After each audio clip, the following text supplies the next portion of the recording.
My name is Celine Ward and I'm 33 years old. I used to believe that if I stayed quiet, I'd be loved. Turns out silence just made me invisible. I once stood beside my mother while she handed my younger sister a brand new dress for her birthday. I got a nod and a reminder. Good daughters don't ask for more. That day, I learned how to smile while shrinking myself. Before I dive deeper into this story, let me know where you're watching from. Tap the like button and subscribe if family betrayal stories speak to you, and if you've ever had to find the strength to choose yourself over the people who never truly saw you. My sister's name is Violet, and if you asked my mother, she'd tell you Violet was born with light in her eyes and grace in her bones. I was just there. There's this memory that never leaves me. I must have been 6. Violet was turning 4. The house was filled with pink balloons and the smell of vanilla cake. My mother walked in holding a giant box wrapped in purple ribbon. She handed it to Violet with a smile that felt like sunshine. Then she looked at me, empty-handed, and said, "Celine, you're the big sister. Let her enjoy her moment." I remember nodding, smiling, clapping like it didn't sting. That was the beginning, the first of many quiet forfeits. As I got older, I realized those little moments weren't isolated. They were the rule. My mother had a mantra she repeated so often it etched itself into my bones. Big sisters set the example. They give more. They ask for less. So I gave, and kept giving. I gave up my seat in the car, my turn at picking dinner, the last cookie, the good scissors for school projects, even the credit for things I helped create. Violet always got the praise. I got the nod, a small smile, and the expectation to do it again. Funny thing is, I didn't grow up angry. Not at first. I thought it was normal. I thought being the background character in your own family was just part of being the older sibling. But it's amazing what a child will internalize when the world around her keeps confirming the same story, that she's only valuable when she's useful, and only lovable when she's quiet. I learned to disappear with grace. I didn't slam doors. I didn't raise my voice. I studied hard, did my chores, and became the girl who didn't ask for anything, and my mother praised that, sort of. "Celine never causes trouble," she'd say at dinner parties. "She's so self-sufficient," she'd tell her friends, like that was something to be proud of. But self-sufficiency, when forced, is just loneliness in disguise. There was a photo my aunt took one summer. We were at the beach. Violet was front and center in a bright yellow swimsuit building a sandcastle. My mom knelt beside her, beaming. I was in the far left corner of the frame, holding a towel, half cropped out. That picture ended up in our hallway for years. No one ever asked why I looked so far away. And when I finally did speak up, when I asked why I wasn't in more pictures, why Violet always got new clothes while I wore hand-me-downs, I was told I was being dramatic. "You're not the jealous type, are you, Celine?" That sentence followed me like a shadow. I spent my teenage years perfecting the art of being invisible. It was easier, safer, less disappointing. But deep down I was collecting all the things I couldn't say, stacking them like stones in my chest. And one day, I knew, those stones would get too heavy. I didn't know then that my silence wasn't just keeping me safe. It was keeping me small. But I was about to learn. By the time I was 13, I'd stopped asking for anything. While Violet had a room that looked like a catalog spread, fairy lights, plush bedding, shelves lined with books and trophies, I had the same bed I'd used since 2nd grade, the mattress a little sunken in the middle, the wallpaper peeling in one corner. But I told myself it didn't matter. I was lucky to have a roof. That's what Mom always said. "Other kids have less," she'd remind me when I mentioned that my textbooks were falling apart. "Be grateful, Celine. You're not one to complain." So I stopped complaining. Instead, I poured myself into school. I walked 2 miles in the snow once just to get to class because our car was needed to drive Violet to her dance recital. I studied in the library after hours, fueled by vending machine snacks and this strange hunger I couldn't name. It wasn't just hunger for food, it was hunger for acknowledgement, for someone to notice that I was trying, that I mattered. But in our house, being low maintenance became a curse. The quieter I was, the less I got. Violet, on the other hand, didn't have to try. She'd cry and doors opened, she'd pout and credit cards came out. She had this way of demanding without seeming demanding, and Mom ate it up. "She's sensitive," Mom would whisper, patting Violet's back. "She needs more attention." I guess I was the opposite. If she was glass, I was stone. At least, That's how they saw me. There was one moment that still stings, even now. I was 15. I'd gotten accepted into a state-sponsored writing program for gifted students. It wasn't fancy, but they'd picked only 30 kids in the whole region. I came home with the letter clutched in my hands, excited for once, my heart racing. I showed it to Mom in the kitchen. She skimmed it, shrugged, and said, "That's nice, but we'll have to see if we can afford the transportation. Gas isn't free." Then she added, without missing a beat, "Violet needs a new clarinet for band season. That'll come first." She never asked me if I still wanted to go. I didn't. That night, I put the acceptance letter in a shoebox under my bed. It's probably still there, yellowed at the edges. Looking back, I realize I wasn't invisible because no one could see me. I was invisible because they chose not to. And when you grow up unseen, you start to doubt your own outline. You begin to question whether you're even there, whether your needs are real, your dreams valid, your voice worth listening to. But here's the thing about silence. It doesn't erase pain. It just buries it deeper. And deep things grow heavy. I became good at hiding, at pretending. I smiled through holidays where I watched Violet open gift after gift while I got socks. I clapped at her award ceremonies, cheered for her recitals, even helped rehearse her speeches while my own milestones went unnoticed. There was always some excuse, some budget that didn't stretch, some event that overlapped. But deep down, I knew the truth. It wasn't about money, it was about priority, and I wasn't one. Still, I stayed. I showed up. I was the dependable one, the easy daughter, the daughter you didn't have to worry about. Until one day, I realized that being the daughter no one had to worry about meant being the daughter no one worried about at all. And that realization, it didn't break me. It woke me up. I moved out the day after college graduation. No party, no balloons, no home-cooked meal waiting to celebrate my degree. I packed my things into a used hatchback I bought with scholarship money and drove away from the only house I'd ever known. No one stopped me. No one said, "We're proud of you." No one offered to help carry a box. Violet was still living at home then. She'd tried a few community college classes but dropped out after a semester. "Too much pressure," she said. Mom agreed. "Not everyone's meant for academics," she told her. "Besides, Violet has other talents." I didn't ask what those were. I was already juggling 2 jobs, one at a bookstore and another waiting tables at a diner, just to pay rent for a tiny 1-bedroom with peeling linoleum floors and a view of the alley dumpster. But it was mine. Every inch earned. I still visited, of course, birthdays, holidays, the usual obligations. But each time I walked through the door, the air felt heavier. The house hadn't changed, but I had. I remember one Sunday afternoon when I came by with groceries for Mom. She'd mentioned she wasn't feeling well, so I brought soup, Tylenol, and a few other things. Violet was curled up on the couch, painting her nails, talking loudly on speakerphone. "Is that all you brought?" Mom asked, looking into the grocery bag. "You know we're out of toilet paper, too." I laughed, thought she was joking. She wasn't. "You could have called me," I said gently. "I shouldn't have to," she replied. "You know what we need." That was the moment it hit me. I wasn't a daughter anymore. I was a service provider. From then on, the calls started coming in waves. Violet had a parking ticket. Could I help? The car needed new brakes. Just a loan, just for a month. Mom's prescription wasn't covered. "You know how expensive this stuff is." And I said yes, every time. Even when I had to dip into my savings. Even when I was skipping meals to make rent. Even when my own life felt like it was unraveling thread by thread. Because somewhere inside me, that little girl was still waiting to be seen. Still hoping that if I gave enough, sacrificed enough, someone would finally say, "Celine, thank you. We love you. You matter." But those words never came. Instead, I got silence. Or worse, expectation. At work, I was thriving. Promotions, glowing reviews, genuine respect. People noticed when I walked into a room. They listened when I spoke. My coworkers called me reliable, strong, capable. At home, I was just Celine, the one who figured it out, the one who didn't need anything. No one asked how I was doing. No one noticed when I lost 10 pounds from stress. No one cared that I hadn't taken a vacation in 5 years. Sometimes I wondered what would happen if I disappeared. Not in a dramatic way, just quietly stopped answering calls, stopped showing up. Would they even notice?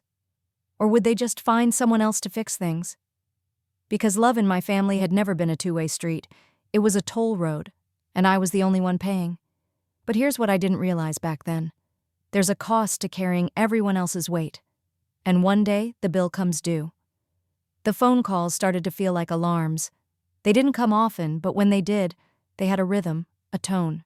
The kind that skipped past pleasantries and landed straight in the pit of your stomach. "Hey, honey, I hate to ask, but..."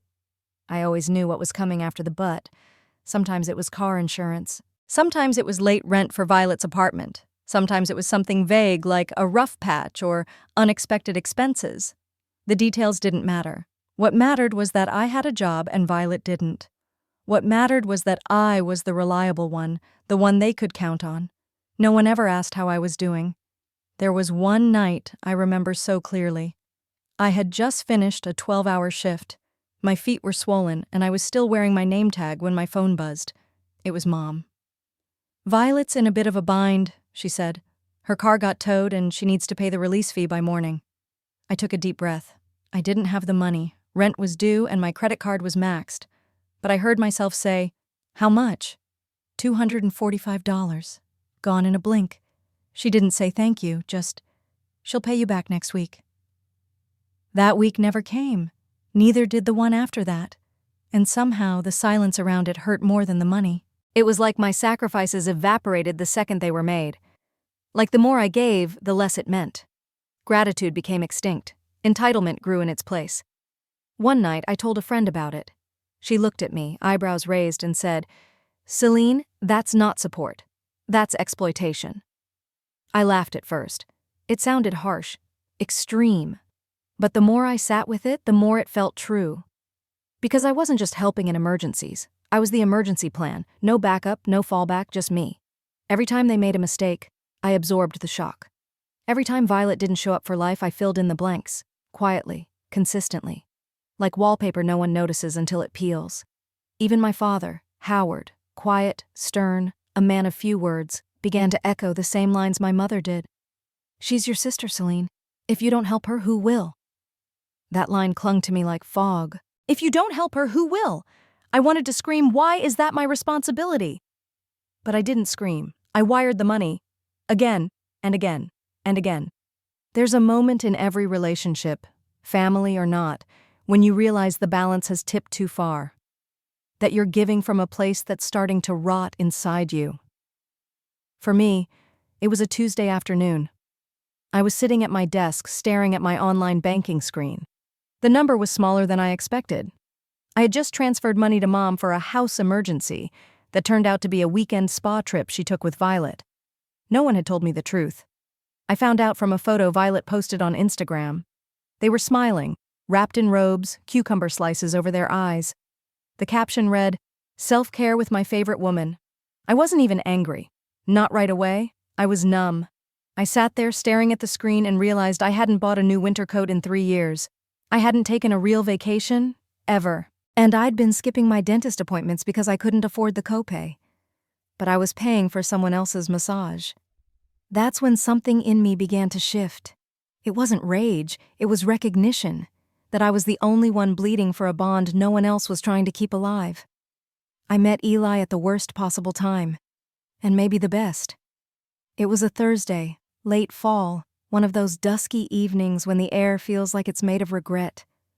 I was waiting for a coffee I didn't really want, just trying to stay awake after another night of spreadsheets and overdraft notices. He was sitting at the corner table, reading something thick and serious, wearing glasses with a crack in the frame and a coat that had seen better years. He looked up just as I was fishing for change at the bottom of my bag. "You dropped your glove," he said, and held it out like it was something delicate. That was it. That's how it started. Not with fireworks, not with flirtation, just with noticing. And I hadn't felt noticed in a long, long time. Eli wasn't like the men I'd dated before, if you could even call them that. Those past relationships had always felt like negotiations. Me proving I was low maintenance, easy to be with, uncomplicated. But Eli, he asked questions. The first time we went out for dinner, he asked me about my favorite book. I froze for a second. No one had asked me that since high school. I almost lied just to fill the silence, but then I said it, Jane Eyre, and he smiled. "She was too strong for her time," he said. "You remind me of her." No one had ever compared me to anything but Violet. That night, walking home, I caught my reflection in a shop window and didn't look away. For once, I didn't feel like background noise. I looked like someone who might actually deserve gentleness. But it terrified me. I wasn't used to being treated kindly without having to earn it, without paying for it in some invisible currency of sacrifice or silence. With Eli, there were no conditions, no ledgers, no weight hanging over every favor or every gesture. He listened when I talked, even when I rambled. He laughed at my awkward jokes. He remembered how I liked my tea. And he never once asked me to be smaller than I was. Still, I kept waiting for the shift. For the moment he'd see how tired I was, how much baggage I carried, how frayed my edges had become from years of holding everything together for everyone else. But it didn't come. Instead, he showed up, consistently, softly. One night I told him about Violet, about the spa trip, about the overdrafts and the silence. I didn't mean to. It spilled out in the middle of dinner between 2 bites of pasta. I expected judgment, maybe pity. He just reached across the table, took my hand and said, "That sounds exhausting." That was it. No advice, no fixes, just acknowledgement. I didn't cry. Not then. But later at home I did, quietly into my pillow, because someone had finally seen it, the weariness I carried like armor. And they didn't ask me to explain it or justify it. They just saw me. Eli wasn't the solution. He didn't swoop in and save me. But he did something no one else had ever done. He made me feel like I didn't have to be the one saving everyone else. And for the first time in my life, I started to wonder, what would it look like if I chose me? One night, Eli picked me up after work. It had been one of those days, the kind where your inbox won't stop screaming and your head feels like a kettle about to boil. I climbed into his car, dropped my bag on the floor, and said nothing. He didn't ask. He just drove. We ended up parked at a lookout point just outside the city. The skyline was shimmering, and everything felt far away and soft, like a painting behind glass. I finally spoke. "I wired my sister $500 today," I said. Again. Eli didn't respond right away. He just looked at me, his hands resting on the steering wheel like he was holding something fragile. "Do you want to talk about it?" he asked. I sighed. She said it was an emergency. She always says that. But then I saw her post a picture with a new handbag this afternoon. I paused, waiting for the familiar wave of shame to rise. But it didn't come. Just weariness. I told myself it didn't matter, that she must have needed it more than I did. "Did she?" he asked. I looked at him. "I don't know." He nodded slowly. "CELINE, you don't need to justify taking care of yourself." That sentence landed like a quiet revolution in my chest. I didn't respond. I couldn't. Something about it made me want to cry. He reached over, gently tucked a piece of hair behind my ear and said, "You've been carrying a weight that was never yours to hold." That was the first time anyone had ever said it out loud, and hearing it made it impossible to unhear. The next few days, I started watching my life like a stranger. I noticed how my phone would buzz and my stomach would clench, how I'd immediately scan my checking account before answering, how my mother's voice on the other end always had the same rhythm, soft, then sharp, like she was trying to pretend she wasn't asking, like she'd mastered the art of the guilt-wrapped favor. I noticed how Violet never called. Not unless she needed something, not unless it was urgent. And even then, there was no "how are you" at the beginning, no "thank you" at the end. I noticed how my calendar had everyone's needs scribbled across it. Doctor's appointments I scheduled for my mom, job interviews I prepped Violet for, bills I reminded my father about. But nowhere in there was me. Not a single entry, not one thing just for me. I shared all of this with Eli over coffee on a Sunday morning. We were sitting in his tiny kitchen, light pouring in through the window like it was doing me a favor. "Do they know what they're doing?" I asked him. "Do they know how much they take?" He stirred his tea, thoughtful. "Maybe, maybe not. But even if they don't, you do, and that means you get to decide if it continues." That word, decide. It stayed with me. For most of my life, I didn't feel like I had choices. I felt like the script had been written and I was just reading my lines. Good daughter. Responsible one. Reliable. Available. But Eli was right. I could choose a different script. I could rewrite it. I didn't need a permission slip to stop bleeding for people who wouldn't notice if I disappeared. I just needed courage. And maybe that's what Eli was giving me, quietly, steadily.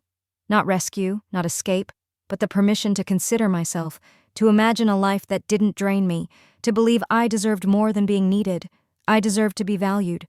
Planning a wedding is supposed to feel magical. That's what all the movies say. That's what Pinterest boards promise. That's what strangers on the internet insist as they show off their curated centerpieces and heartfelt toasts. For me, it felt like walking a tightrope over old wounds. Eli proposed on a quiet Sunday afternoon. No flash mobs, no hidden photographer, no grand speeches. Just us in the garden behind his apartment, the scent of basil and tomatoes in the air, and his voice steady as he asked, "Would you let me love you for the rest of our lives?" I said yes before I could cry. We kept things simple. Small venue, no bridal party, just people who truly knew us. People who had shown up, not out of obligation, but because they cared. I didn't want extravagance. I wanted peace. That should have been a red flag, because peace was never something my family understood. When I told my mother about the engagement, she gave me a tight smile, the kind she wore when she didn't approve, but didn't want to say it out loud. "So soon?" she asked. "You barely know him." It had been 2 years. "I know him," I said, "more than I've known anyone else." She changed the subject quickly, asked about the flowers, the dress, the date, but not about me, not about how I felt, not even once. A week later, I got a call from Violet. "I just want to make sure you're not doing anything too flashy," she said. "You know how Mom gets, and I'm still going through a rough patch, emotionally." I waited for the part where she said congratulations. It never came. Instead, she launched into a monologue about how weddings were triggering, how she'd recently ended things with her latest boyfriend, and how she hoped the event wouldn't be too much. Too much. That phrase sat with me all night. What they meant wasn't that the wedding should be small. What they meant was that my joy should be subtle, quiet, contained. Because if I shined too brightly, someone might feel overshadowed. I brought it up to Eli as we were going over the guest list. He looked up from his notebook and said, "Do you want them there?" I hesitated. Did I? Did I really want to stand in a white dress and promise my future to a man who loved me completely, while people who had never truly seen me clapped out of politeness? "I don't know," I said. He reached for my hand. "Then we take our time." But weddings move forward, even when hearts hesitate. A month before the ceremony, I sat across from my mother at a cafe. She was stirring her coffee absently, watching people pass outside the window like they mattered more than the conversation. "I got your invitation," she said finally. "I assume Violet's name was accidentally placed below yours?" I blinked. "What do you mean?" "Well, traditionally the parents host, then the siblings are listed. It's odd to see you listed as the main contact. It's like you're trying to take center stage." It took everything in me not to laugh. I wasn't trying to take center stage. I was finally standing in my own life, and it scared her. She took a sip, then added, "I just hope your little event doesn't upset Violet. You know she's been very fragile lately." There it was, the reminder that my happiness was a threat. That my wedding, a day I had earned, chosen, built, was somehow a burden if it made someone else feel small. I stared at her for a long moment. Then I smiled. Not because I agreed, but because I finally understood. It had never been about what I did or didn't do. It was about the fact that I had learned to live without their approval. And for some people, that's the greatest offense.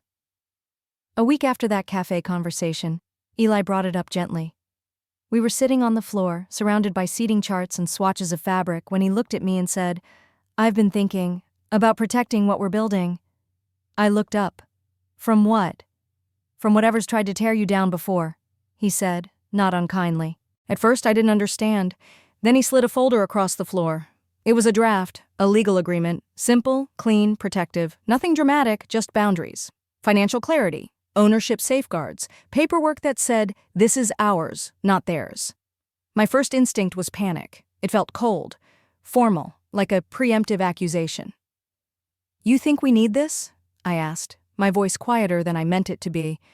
"I think you deserve to live without fear that someone might try to take what you've built," he said. "Not from me, but from people who already have." He wasn't wrong. Still, I hesitated.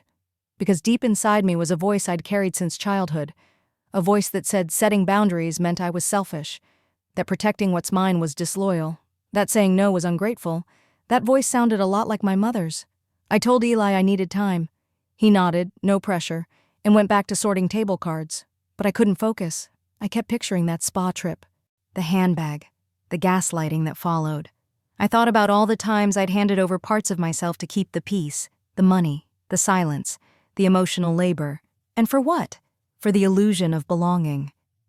2 nights later, I sat at our dining table with the document in front of me. I read every word, not because I doubted Eli, but because I was finally starting to believe I had something worth protecting. It wasn't about assets or control. It was about choosing not to be the open wound everyone kept tapping. It was about finally understanding that boundaries aren't walls to keep people out. They're doors with locks, so you can choose who gets to come in. I signed it, and when I showed Eli, he didn't say, "I told you so." He just smiled, kissed the top of my head, and said, "Good." That was the first time in my life I put myself on paper, not as an afterthought, but as someone who mattered. The next day I told my parents. I expected anger. What I got was worse. Silence, cold, measured, cutting. My father cleared his throat and said, "You don't trust your own family?" My mother added, "I guess money means more to you than blood." I wanted to scream, to ask them where that sentiment was when I was skipping meals so Violet could pay rent, when I was draining savings so they could fix the plumbing, when I was saying yes while they said nothing. Instead, I just said, "It means I'm learning not to bleed for people who call it love, but show it like debt." They didn't respond, and I didn't chase their approval. Not this time. Because the truth is, protecting myself didn't make me selfish. It made me free. A few days before the wedding, I came home to find Eli at the kitchen table, surrounded by papers. Not wedding plans, legal paperwork, receipts, copies of titles, budget spreadsheets. Even a checklist titled, "What CELINE Should Never Have to Worry About Again." I stood in the doorway, watching him with his brow furrowed, highlighter in one hand, a half-drunk cup of tea beside him. "What are you doing?" I asked, setting down my bag. He looked up, a little startled, then smiled. "Just getting things in order." "For who?" "For us." I walked over, glanced at the pile. "You don't have to do all this." "I know," he said, "but you are." "I am." There was no grand declaration in his tone, no self-congratulation, just a quiet certainty that spoke louder than any promise. And that, more than anything, undid me. I sat down beside him and stared at the papers. He had gone through every detail of our joint accounts, updated the names on insurance policies, made sure all liabilities were transparent. He even listed emergency contacts for both of us. Mine had been blank. "I know you're used to handling things alone," he said, his voice soft. "But you don't have to anymore." I nodded, but I couldn't speak. My throat tightened. My hands felt suddenly too heavy. Because this was love, not flowers or speeches or picture-perfect gestures. This was someone sitting in silence on a Tuesday night, combing through fine print to make sure you're protected even when you're not looking. He wasn't saving me. He was standing beside me. And I realized, for the first time in my life, I wasn't bracing for the other shoe to drop. I wasn't calculating the cost of someone's kindness. I wasn't questioning the motive. He wasn't doing this for himself. He was doing it because he saw me as someone worth protecting, someone worth the effort. That feeling, being fought for without having to earn it, was almost foreign. Growing up, I had been the shield, the fixer, the reliable one, the unpaid therapist, the backup plan. No one had ever taken my place at the front lines. Until Eli. I watched as he organized every document into a labeled folder, carefully slid it into the cabinet, then turned to me with a look that didn't demand anything, only offered everything. "You don't owe me for this," he said. "You don't owe me anything, CELINE." I shook my head slowly. "You're the first person who's ever said that to me." He reached out and took my hand. That should have never been the case. We sat there for a long time, no words needed. Just the quiet hum of two people building a life on trust. I thought about all the moments I had been overlooked, used, drained. About the years I spent trying to earn scraps of affection from people who saw my usefulness but not my worth. Then I looked at Eli, who saw both and never made me choose. In that moment, I knew. This wasn't just about marriage. This was about rewriting what love meant to me. And this time, I wasn't starting from pain. I was starting from peace. The morning of my wedding was quiet. Not the cinematic kind of quiet where sunlight filters through lace curtains and birds sing outside your window. It was the kind of quiet where your heartbeat feels louder than the world around you. Eli was already at the venue. We'd decided not to see each other until I walked down the aisle, something about honoring the moment, making space for the real weight of it. So it was just me, a small, rented bridal suite and my reflection. I looked at myself in the mirror, fully dressed. Simple ivory gown, hair half up, no tiara, no veil, just me, clear-eyed, calm, ready. And then the knock came. I knew it before I opened the door. My mother stood there in a champagne-colored dress that looked suspiciously more expensive than anything she'd ever worn to my birthdays. Her smile was tight, polite.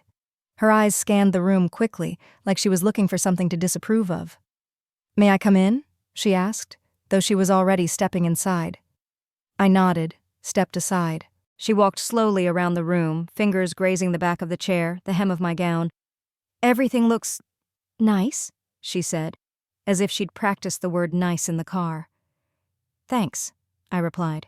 She turned to face me, clasping her hands. "I wanted a moment. Just the two of us." I waited. She sighed. "I know we've had our differences, but this is a big day. And family? Well, family always comes first." I almost smiled at that. Almost.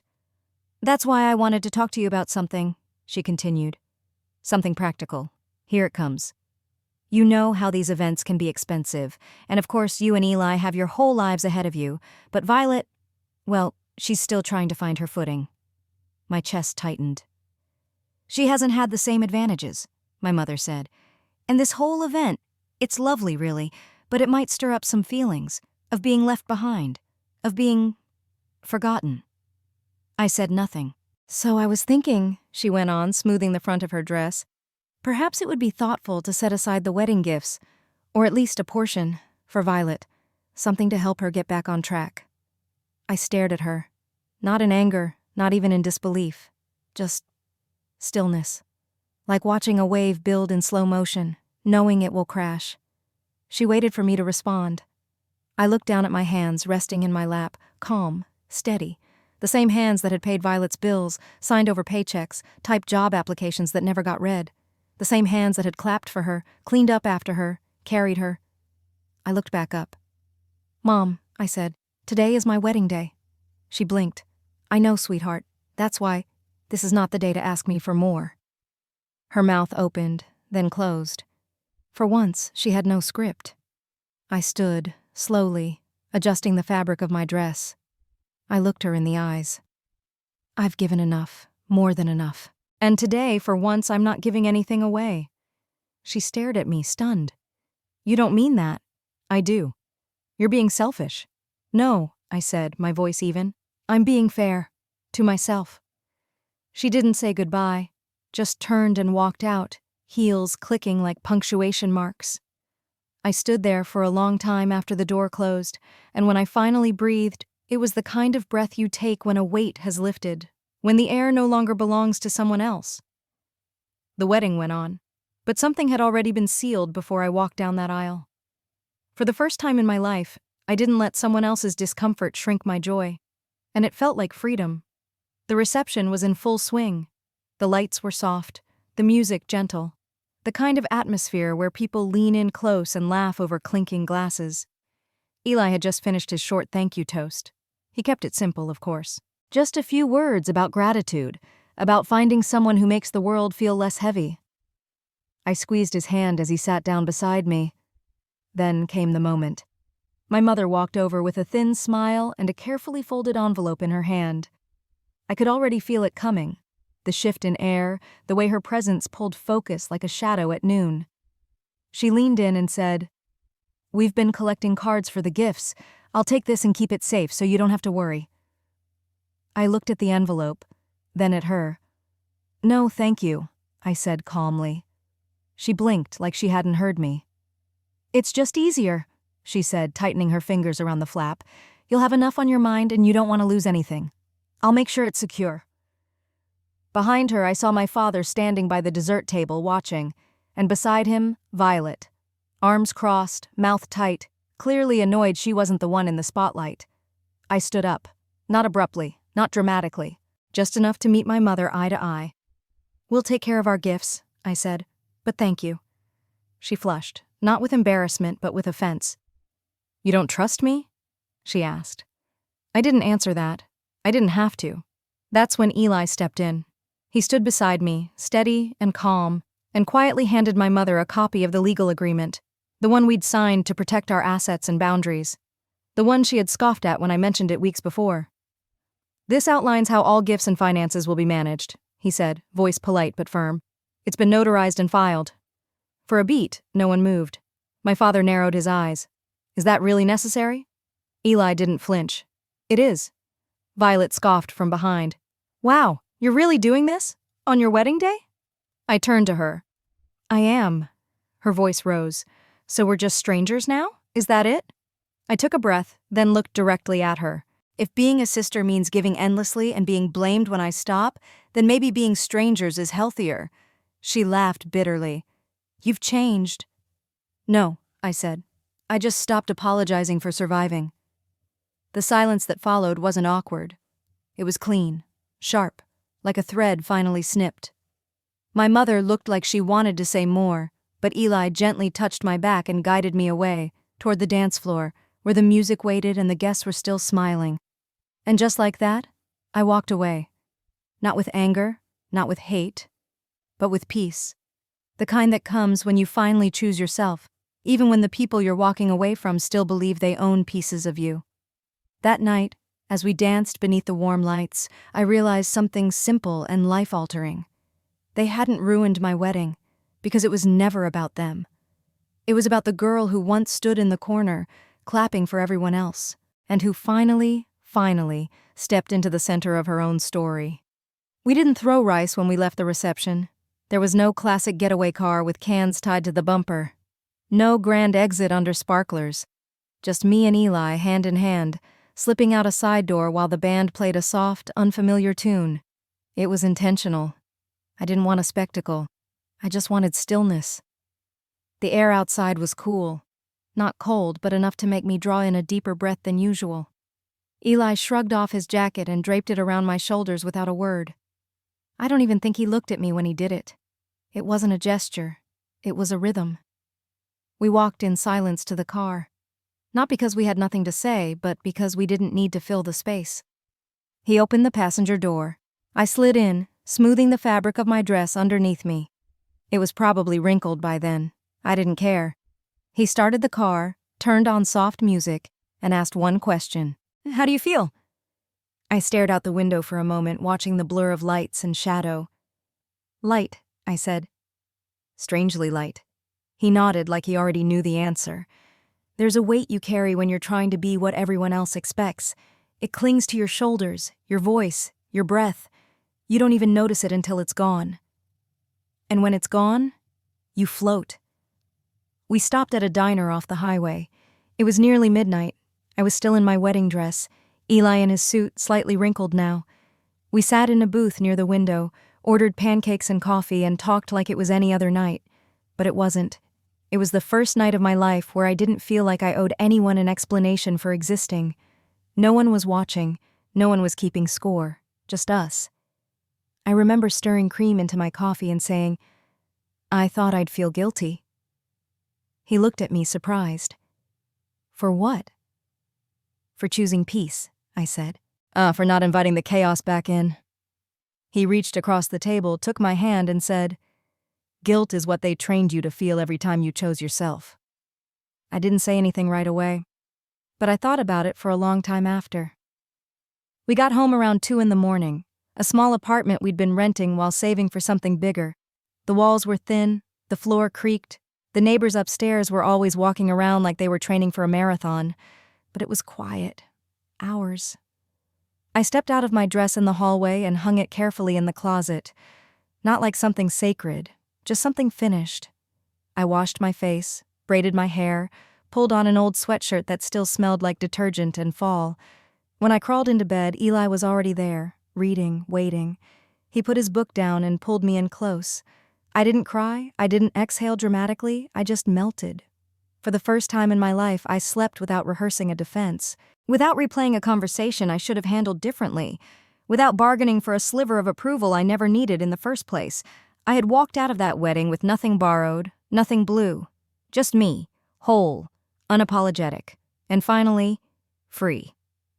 The first Monday after the wedding, I didn't set an alarm. Not out of laziness, not as some rebellious act, just because I didn't need to anymore. For the first time in years, I wasn't waking up for anyone else. I lay in bed for a while, watching how the morning light crept across the wall, inching toward the stack of books on my nightstand. The apartment was still, except for the distant sound of a garbage truck lumbering down the street. It was beautiful in the quietest way. Later, I made myself breakfast, just for me, 2 eggs, toast, real butter. I sat at the tiny kitchen table with the window cracked open and ate slowly, without multitasking, without checking emails, without guilt. There's something sacred about doing small things for yourself when you're used to being everyone else's solution. I didn't tell anyone I'd taken a leave from work. I'd earned it. God knows I had. I'd been carrying 2 departments on my back for almost a year, training new hires, covering vacations, skipping lunches, smiling through meetings while my phone buzzed with another message from my mother or Violet, asking for one more thing. Not anymore. I needed space, so I took it. Eli was the one who encouraged it. "You've been surviving so long you forgot what living feels like," he told me one night. "Give yourself permission to breathe." At first I didn't know what to do with the free time. It felt like standing in an empty room, echoes everywhere. But eventually I found rhythm in the stillness. I started walking in the mornings, just around the neighborhood. I'd pass old brick houses with ivy creeping up the sides and dogs barking behind chain-link fences. I'd smile at strangers. They smiled back. I read books for no reason, not for school, not for a book club, just because the cover looked interesting. I cleaned the apartment, not because it was messy, but because it made me feel grounded. I found an old box of letters I'd written to myself in college, things I never sent, feelings I never voiced. I read each one and whispered, "I forgive you," out loud every time. It was strange how quiet healing could be. No fireworks, no breakthrough moment, just breath by breath, learning how to exist without the background hum of anxiety. I stopped answering every call from my mother, not out of spite, out of choice. I let the voicemails pile up. She started with guilt, as always. "I guess you're too busy to care about your family now." Then moved on to silence. I didn't chase her. That was new for me. One afternoon I passed a local community center with a handwritten sign taped to the door. "Free writing classes for women. No experience needed." Something about it stopped me. Maybe it was the phrase "no experience needed"?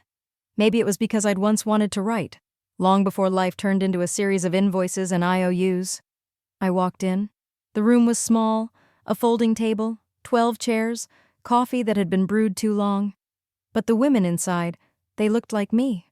Tired eyes, hands that had held too much, voices that hadn't been heard in years.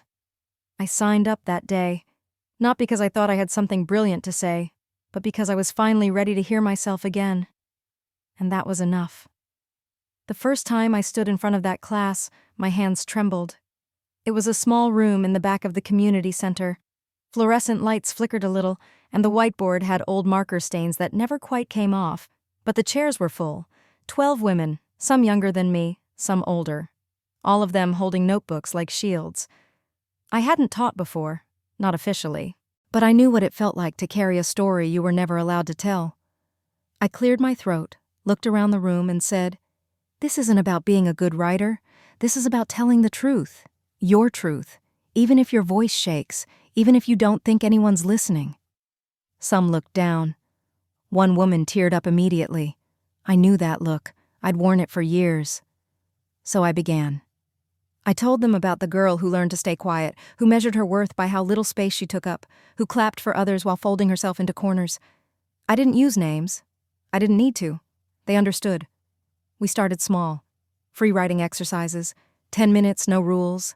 Some scribbled furiously, others sat frozen, staring at blank pages. But slowly, week by week, the words came. One woman wrote about losing her voice in a marriage that praised silence. Another wrote about a mother who taught her that self-worth had to be earned, never given. Another confessed she didn't remember the sound of her own laughter. It was raw, messy, unedited, and it was beautiful. We didn't workshop like a college class. We didn't critique. We honored, listened, held space. I found myself growing alongside them. Every story I heard helped me understand my own a little better. The patterns, the pain, the way women are trained to swallow their needs and call it maturity. How we're told that patience is strength and anger is dangerous. One evening, after class, a woman named Darlene pulled me aside. She was in her 60s, retired nurse, always wore oversized sweaters like armor. "You know," she said, clutching her notebook, "I used to write poems in high school, hid them under my mattress. My father said writing was a waste of time, that no one wanted to hear a girl's nonsense. I believed him." She paused. "But now I think he was wrong." I smiled. "He was definitely wrong." She nodded, eyes glassy. "Thanks for reminding me." Moments like that were everything. I wasn't healing by forgetting. I was healing by returning, to words, to softness, to my own voice. It amazed me how many of us were walking around carrying stories that had never been spoken out loud, like we were all waiting for permission. The truth is, we don't need permission. We need a place. And maybe that little room with its mismatched chairs and bad lighting became that place. For them, for me. Eli would ask me about class when I got home. I'd tell him snippets. His favorite part was hearing the metaphors women came up with. "That's poetry," he'd say. "Even the pain sounds like music." Some nights I'd stay up late, rereading their pages, letting their courage hold me like a blanket. Because something incredible happens when women speak without shrinking. They begin to rise. And as they rose, so did I. The house we moved into wasn't big. Just 2 bedrooms, a crooked front porch, and a backyard that turned into a wild mess every spring. But I loved it. Because it was ours. There was no one telling me what color the curtains should be, no voices measuring worth by square footage, no comparisons, just space, just light. I planted herbs by the kitchen window. Basil, mint, rosemary.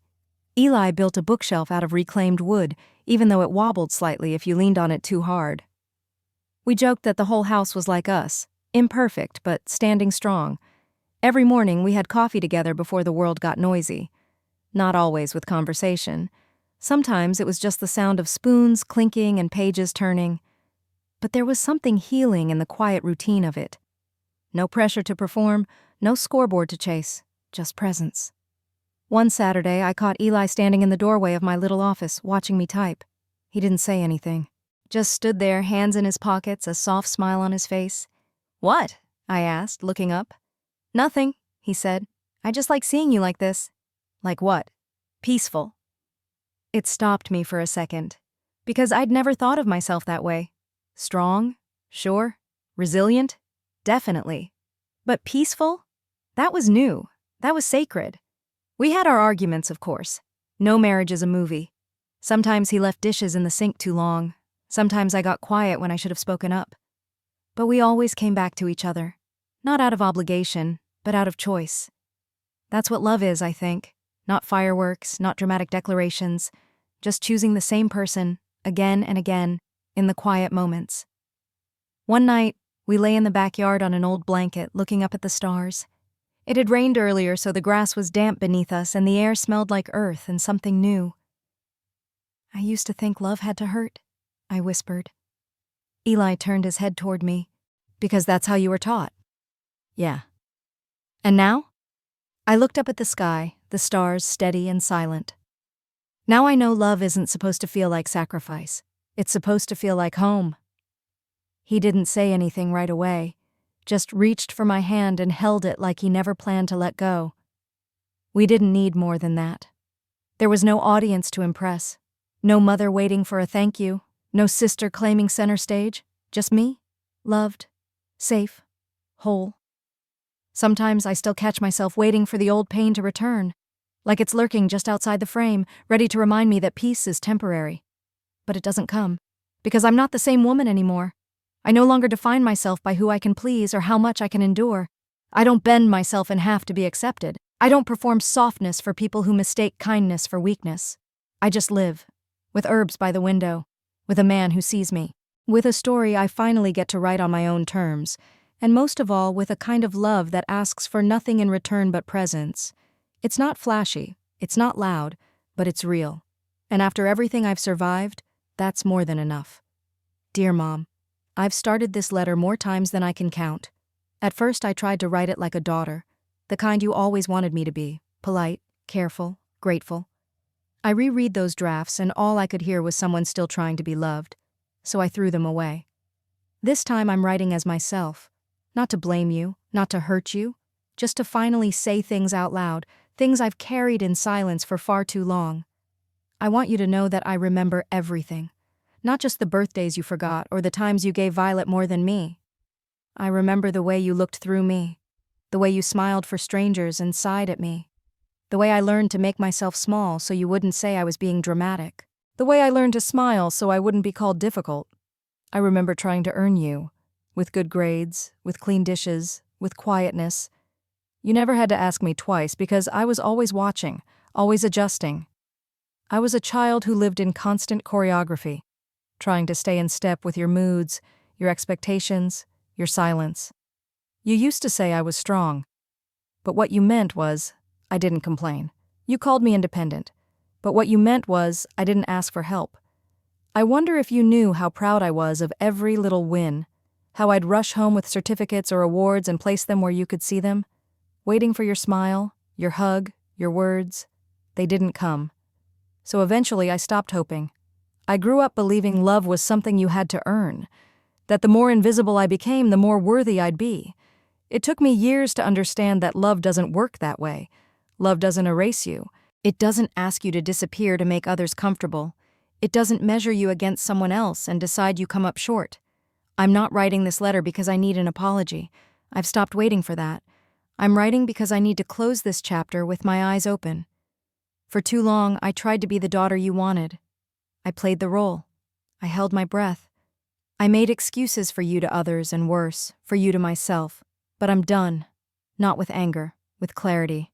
You see, Mom, healing doesn't always look like reunion. Sometimes it looks like release. I'm not angry anymore. I'm just tired of carrying what was never mine to hold. Your disappointments, your silence, your shame. I've started a new life now. I live in a small house with a man who doesn't ask me to shrink. I teach writing to women who are finally learning to speak after years of being told they're too much or not enough. I wake up and choose peace. Not because it was handed to me, but because I built it. I know you probably think I've changed. And you're right. I've stopped mistaking endurance for love. I've stopped giving my loyalty to people who only recognize it when it benefits them. I've stopped defining my worth by how little space I take up in a room. This isn't a goodbye in the dramatic sense. I'm not slamming doors. I'm just walking through one and choosing not to look back. I wish you well, I truly do. I hope you find something soft in your days. I hope Violet finds her own path without needing to walk over mine. But as for me, I'm done trying to earn what should have been given freely. I choose myself now, not out of bitterness, out of love. Real love, the kind that doesn't require me to disappear. Goodbye, CELINE. There's a strange kind of power in doing nothing, in not calling back, in not explaining, in not offering one last olive branch just to keep the peace that was never peaceful to begin with. After I sent the letter to my mother, I didn't wait for a reply. I didn't watch the mailbox. I didn't check my phone obsessively, wondering if she'd read it, if she was angry, if she'd suddenly understand me. Because this time, it wasn't about her reaction. It was about my release. For the first time in my life, I had drawn a line. Not a threat, not a plea, just a line. And I didn't step over it to make sure everyone else was still comfortable. That in itself felt radical. The next week I got an email from my father. It was short, formal. Received your letter. Hope this is just a phase. We're still family no matter what. I stared at the screen for a long time. Not because I didn't expect it, but because it confirmed what I already knew. They hadn't heard me. They had read my words through their own lens of pride and denial and twisted loyalty, as if this was rebellion, as if boundaries were betrayal. But I didn't respond. I didn't need to be heard by them anymore. I was finally listening to myself. One morning, a few weeks later, I got a call from Violet. Her number lit up my phone like a siren. I let it ring. Then I listened to the voicemail. She sounded frantic. Apparently something had gone wrong with her lease. She needed a place to stay. Just for a few weeks, she said. I know you and Eli have space. I know you're not like Mom. You actually care. That last line might have worked on the old version of me, the version that would have jumped to fix everything, that would have bent herself in half to prove she was different. Kinder. Better. But that version no longer existed. I didn't call her back. I sat with the guilt for a day, let it roll around in my chest, let it whisper all its usual lines. She's your sister. You're her last hope. What if this ruins everything? Then I let it go. Because I knew the truth. She didn't call because she respected me. She called because I was useful. And I was done being useful to people who couldn't be bothered to be kind. That weekend, Eli and I went to the lake. No phones, no emails, just a cabin, a dock, and the kind of silence that doesn't feel empty, just honest. We cooked together, sat on the porch drinking coffee and watching the trees sway like they knew something we didn't. One night, under a sky full of stars, I told him about the voicemail. He didn't say much, just looked at me and asked, "Do you feel bad for saying no?" I thought about it. "No," I said. "I feel bad that it took me 30 years to believe I could." He smiled, then reached for my hand. "You can always say no," he whispered, "and you never have to explain why." That moment stayed with me. Not because it was grand or poetic, but because it felt like truth. Simple, clean, uncomplicated. For so long, I thought freedom came with fanfare. Turns out it's quieter than you think. It sounds like turning off your phone without guilt. It feels like not checking someone else's mood before you speak. It looks like standing in your own life without apology. I didn't slam doors, I didn't scream, I just stopped showing up to play the role they cast for me, and somehow, that was louder than anything I'd ever said. I never got a reply from my mother, not a letter, not a call, not even a text. And maybe that used to mean something. Maybe silence would have felt like punishment back then. But now, it just felt like confirmation.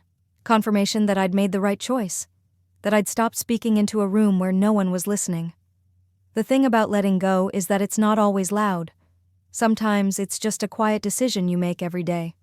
You stop replaying the last argument. You stop rewriting the email you'll never send. You stop waiting. You simply choose peace again and again until it becomes muscle memory. One morning, I found myself standing in the middle of our kitchen pouring coffee when it hit me.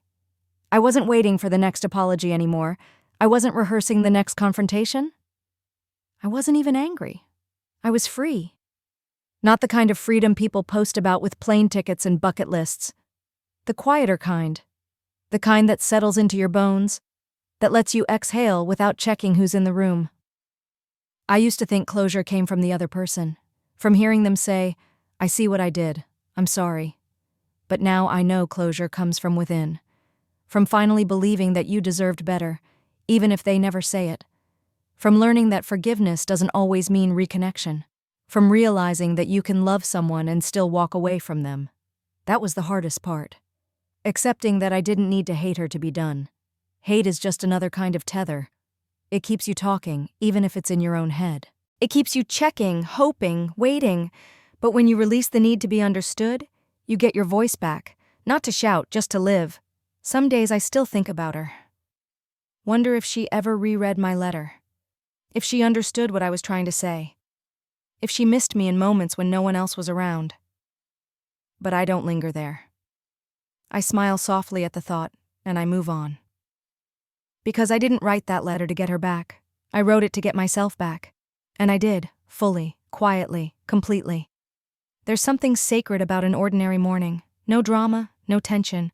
Just the smell of fresh coffee, sunlight dripping through the blinds, and the quiet hum of a home that finally feels like one. That's how most of our days start now. I wake up before the alarm, not because I have to, but because I want to. There's peace in those early hours. The world hasn't rushed in yet.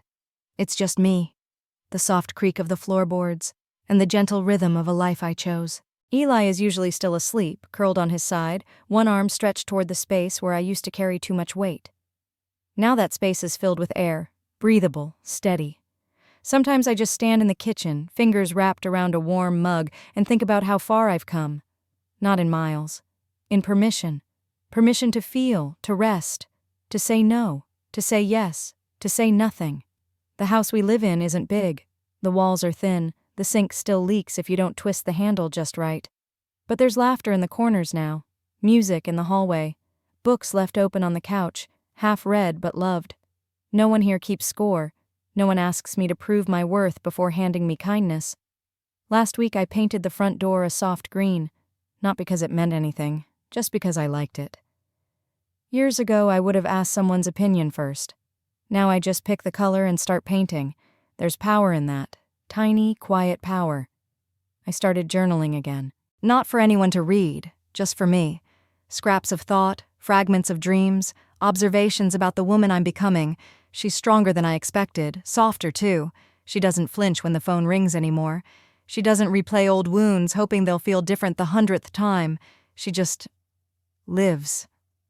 And when I walk through the grocery store or fold laundry or water the herbs in the windowsill, I'm not doing it out of obligation or pressure or performance. I'm doing it because I'm here, fully, finally, home. Sometimes I wonder how many women are walking around carrying silence like it's part of their skin, not because they're weak, but because they were taught that love has rules, that good daughters don't speak up, that good women don't walk away. I know those rules by heart. I lived them for years. But here's the truth no one tells you. There's no gold medal for enduring the most. No prize for losing yourself so someone else can stay comfortable. All you get is exhaustion and silence. The kind that doesn't soothe, it suffocates. So if you're listening and you see yourself in these words, I want to tell you something. You are allowed to want more. You are allowed to stop explaining. You are allowed to leave the room, the table, the story, if it no longer honors who you are becoming. You don't need their permission. You only need your own. That doesn't make you cruel. It makes you conscious. The first time you say no, it will feel like you're breaking something sacred. But the second time, it will feel like breathing. The world won't applaud when you stop setting yourself on fire to keep others warm, but your soul will. And that's enough. More than enough. I used to believe I had to be quiet to be loved. That if I was good enough, small enough, helpful enough, one day they'd see me. But the truth is, being seen has nothing to do with how much you give. It has everything to do with whether you believe you deserve to be seen. I no longer wait for someone to hand me back the parts of myself I gave away. I rebuild, brick by brick, word by word. In this life I've made, love isn't something I have to earn. It's something I live inside of, with boundaries, with honesty, with peace. And if there's one thing I've learned, it's this. Choosing yourself is not a betrayal. It's a beginning, it's a return, it's a soft, steady revolution. So if you're watching this and holding back your voice, your truth, your power, this is your sign. You don't have to keep waiting for permission. You don't have to stay where you're not heard. You don't have to shrink so others can shine. Start with one word. Say no, say yes, say enough. Then say your name out loud and claim your life back. It's not too late. It never is. And if this story spoke to you, even just one part, I hope you carry it with you, not as a warning, but as a mirror. You are not alone. You are not too much. You are not invisible. You are worthy, just as you are. If you found strength in this journey, share it with someone who needs to hear it, like comment, subscribe, not just to this channel, but to yourself, your voice, your healing, your becoming. Thank you for being here. And this time, may you walk forward without ever looking back.